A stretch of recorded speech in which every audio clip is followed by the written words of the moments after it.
ভবানীপুরে আপনাকে আমি রেজাল্ট বলে দিচ্ছি। প্রথম ফার্স্ট রাউন্ড সেকেন্ড রাউন্ডে আমার লিড থাকবে, থার্ড ফোর্থ ফিফথ রাউন্ডে মুসলমান ভূত মমতার ব্যানার্জি লিড থাকবে, সিক্স সেভেন্থ রাউন্ড থেকে আমি মেকআপ করতে শুরু করব, 20 রাউন্ডে আমি জিতবো। অর্থাৎ আপনারগুলো ভাবার কোনো কারণ নেই, সবাই একদম লাস্ট রাউন্ড পর্যন্ত 17 রাউন্ডের পরে মানে কমপ্লিট হওয়ার 2 রাউন্ডের আগে পোস্টাল ব্যালটের কাউন্টিং হবে। আগে পোস্টাল ব্যালট প্রথমেই ডিক্লেয়ার করে দিত। ইলেকশন কমিশনও অনেক রিফর্মস এনেছেন, আমাদেরও গণনা কর্মী, আমাদের শুধু নয় সকলকেও সেইভাবে যেতে হবে। সংবাদ মাধ্যমকেও বলবো অন্তত ইভিএম খোলার আগে দেখাতে থাকবেন না 200তে লিড 150তে লিড, এসব করবেন না।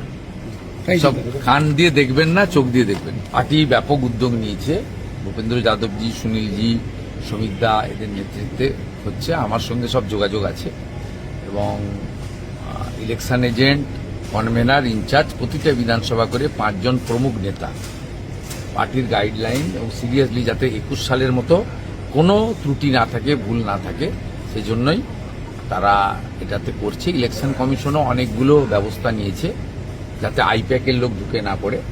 আমি যেটা বলবো সেটা হচ্ছে প্রথম জাতীয় পার্টি এবং রেজিস্টার পার্টিগুলো বসবে, নির্দল বা অন্যান্যরা পরে বসবে। গতবারে যে কাণ্ডটা করেছিল, করোনার থার্ড ওয়েভ সুযোগ নিয়ে সোশ্যাল ডিস্টেন্সিং করে বিজেপি 450 পেয়েছে, তৃণমূল 250 পেয়েছে, স্লিপে লেখা হয়েছে তৃণমূল 450, বিজেপি 250। এবারে আমরা ত্রুটিমুক্তভাবে সমস্ত জিনিসগুলো করার ব্যবস্থা করেছি।